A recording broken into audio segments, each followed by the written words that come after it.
তাহলে আজকে কি নিয়ে আলোচনা করা যায়? চলো আমরা তাহলে মালদা উত্তর আসন থেকে একবার ঘুরে আসি, যেখানে একসময় গনি খান চৌধুরী কিন্তু দীর্ঘদিনের সাংসদ ছিলেন।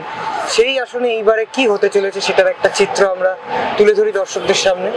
দেখো, মালদা বলতেই আমাদের মনে পড়ে, যেমন রায়গঞ্জ বলতে প্রিয়রঞ্জন দাস মুন্সী, সেরকম মালদা বলতে আমাদের মনে পড়ে গনি খান চৌধুরী, ABA গনি খান চৌধুরী, আবু বরকত আতাউর গনি খান চৌধুরী। গনি খান চৌধুরী যখন লোকসভায় জিততেন তখন কিন্তু মালদা উত্তর দক্ষিণ হয়নি। 2009 সালে ডিলিমিটেশনের পরে মালদা আসনটাকে ভেঙে মালদা উত্তর দক্ষিণ করা হয়। এই মালদা উত্তর আসনে কিন্তু মানে যদি দেখা যায় 2009 সাল থেকে, তার আগে কংগ্রেস মালদা আসন জিততো, 80 সাল থেকে টানা গনি খান চৌধুরী জিতে এসেছেন। তারপরে 2004 সালে লাস্ট জিতেছেন, তারপরে তার মৃত্যুর পরে ডালুবাবু জিতেছেন, তার ভাই। 2009 সাল থেকে এই মালদা উত্তর কেন্দ্রে জিতেছেন মৌসুম নূর, গনি খান চৌধুরীর পরিবারের মানুষ।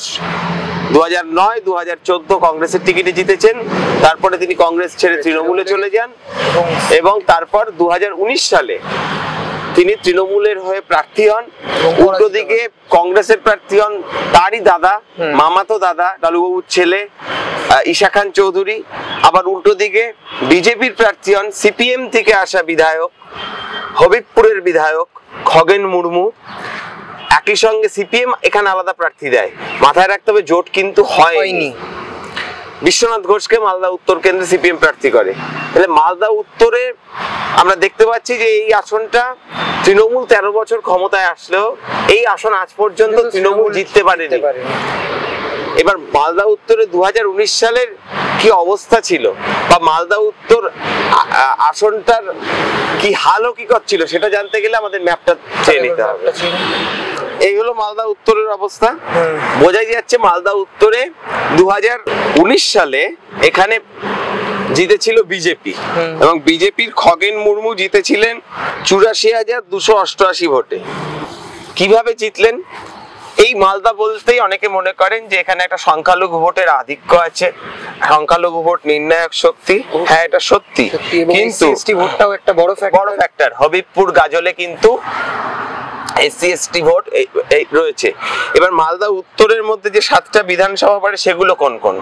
হবিবপুর, গাজল, চাচল, হরিশ্চন্দ্রপুর, মালতীপুর, রতুয়া এবং মালদহ। এর মধ্যে মালদহ এবং গাজল বিধানসভা SC-দের জন্য সংরক্ষিত, হবিবপুর ST-দের জন্য সংরক্ষিত। খগেন মুর্মু কিন্তু শিডিউল ট্রাইব কমিউনিটির একজন প্রতিনিধি।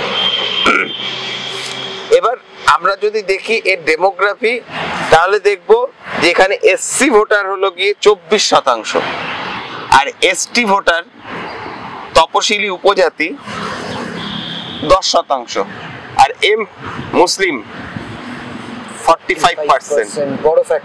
বড় ফ্যাক্টর। এবার দেখো এই যে SC আর ST 24 আর 10 34, বিজেপির মূল ভোট ব্যাংক কিন্তু এরাই। বিজেপির যে ভোটটা আসে মূলত এখান থেকেই আসে, পরিষ্কার বিষয়। কিন্তু তাহলে প্রশ্ন জাগতে পারে যে তাহলে 45% মুসলিম থাকার পরেও কিভাবে এই আসন বিজেপি জিতলো? তার কারণ হলো, আমরা যদি 2019 এর ফলাফল দেখি, তাহলে 2019 এর ফলাফল দেখলে দেখা যাবে যে 2019 সালে এখানে বিজেপি পেয়েছিল 38% ভোট, তৃণমূল পেয়েছিল মানে মৌসুম নূর 32% ভোট, কংগ্রেস পেয়েছিল 23% ভোট, লেফট ফ্রন্ট এখানে ভোট পেয়েছিল 4%। এবার স্পষ্টতই বোঝা যাচ্ছে যে এই যে 32 আর 23 এই যে মাইনরিটি ভোট ভাগ হচ্ছে এবং একই সঙ্গে লেফটও 4% ভোট পাচ্ছে, ফলে পুরো এই মাইনরিটি ভোটের ভাগের সুযোগ নিয়ে কিন্তু এখানে বিজেপি গেইন করছে সিটটা। এবং 2019 সালে জোট হয়নি। যদি এই আসনে বাম কংগ্রেসের মধ্যে জোট হতো তাহলে দেখা যাচ্ছে পাটিগণিতের হিসেবেই এখানে 27%-এ পৌঁছে যাচ্ছে বাম কংগ্রেস এবং কিছু মাইনরিটি ভোট এখান থেকে আসতো, ফলে সেই ক্ষেত্রে এই সিটটা কিন্তু বিজেপি নাও জিততে পারতো। কিন্তু যেহেতু জোট হয়নি, সেই ক্ষেত্রে মাইনরিটি ভোটের স্প্লিট ফ্যাক্টরে বিজেপি এখানে গেইন করেছে। এবার আমরা যদি দেখি 2021 সালে কিন্তু ছবিটা পাল্টে যায়। আমরা 2021 এর ম্যাপটা যদি চেয়ে নেই তাহলে বুঝতে পারবো। এটা হলো 2021। এবার স্বাভাবিকভাবেই দর্শকরা বুঝতে পারছেন যে ম্যাপের রং পরিবর্তন হয়ে যাচ্ছে। তার কারণ এখানে 2019-এ বিজেপি জিতেছিল এবং 2021-এর বিধানসভা নির্বাচনের ফলাফল অনুযায়ী এই মালদা উত্তর লোকসভা কেন্দ্রে কিন্তু এগিয়ে রয়েছে তৃণমূল কংগ্রেস। তৃণমূল কংগ্রেস এগিয়ে রয়েছে এই লোকসভা কেন্দ্রে 2,75,639 ভোটে। 84,288 মার্জিনকে মেকআপ করে 2,75,639 কি করে হয়েছিল সেটা যদি আমরা রেজাল্টের দিকে নজর রাখি তাহলে বুঝতে পারবো। মাইনরিটি ভোট কিন্তু এবার আর তেমন স্প্লিট হয়নি, একদম।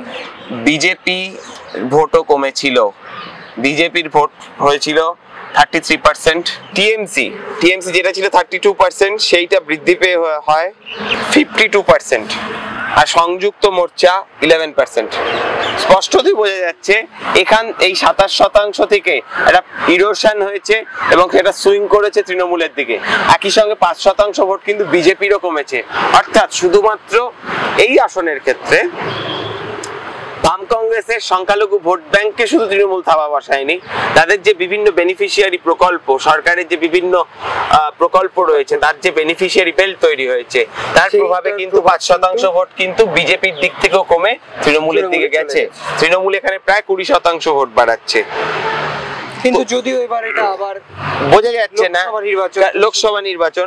এবার দেখার হলে এবারের নির্বাচনে এখানে মালদা উত্তর কেন্দ্রে বিজেপি আবার প্রার্থী করেছে খগেন মুর্মুকে, তৃণমূল প্রার্থী করেছে একজন প্রাক্তন আইপিএস অফিসার প্রসূন ব্যানার্জি, আর কংগ্রেস প্রার্থী করেছে বা জোটের পক্ষ থেকে কংগ্রেসের প্রার্থী মোস্তাক আহমেদ।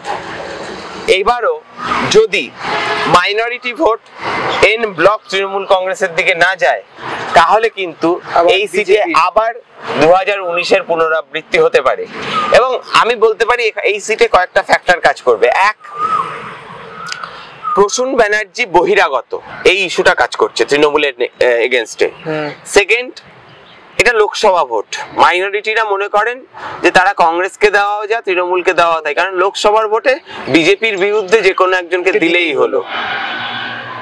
এবং তার থেকেও বড় কথা, 3 জন প্রার্থীর মধ্যে মাইনরিটির সমাজের প্রতিনিধিত্ব করছেন কিন্তু কংগ্রেসেরই প্রার্থী। একদম।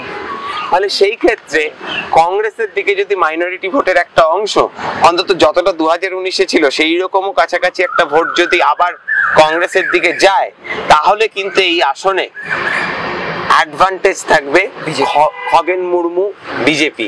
কিন্তু কি হবে বলাটা খুব কঠিন, কারণ যদি মাইনরিটিরা বুঝতে পারেন যে তাদের ভোট ভাগের সুবিধা নিয়ে বিজেপি জিতে যাচ্ছে তাহলে মাইনরিটিরা ভোট হয়, হ্যাঁ ইউনিফর্মলি একমুখী আচরণ যদি করে, এন ব্লক যদি তারা ভোট দেন তাহলে কিন্তু আবার এই আসনে তৃণমূল কংগ্রেসে জিততে পারে। এবং মজার ব্যাপার, ক্ষমতায় আসা 13 বছর পরে প্রথম মালদার কোন লোকসভা কেন্দ্র তৃণমূল কংগ্রেস জিততে পারে। এবার শেষমেশ কি হবে সেটা তো জনতা বলবে। হ্যাঁ, তাহলে মালদা উত্তর নিয়ে আপনাদের কি মনে হচ্ছে? আপনাদের সেই গুরুত্বপূর্ণ মতামত আপনারা কিন্তু কমেন্ট বক্সে লিখে আমাদেরকে অবশ্যই জানান। আর দেখতে থাকুন ক্লাউড টিভি।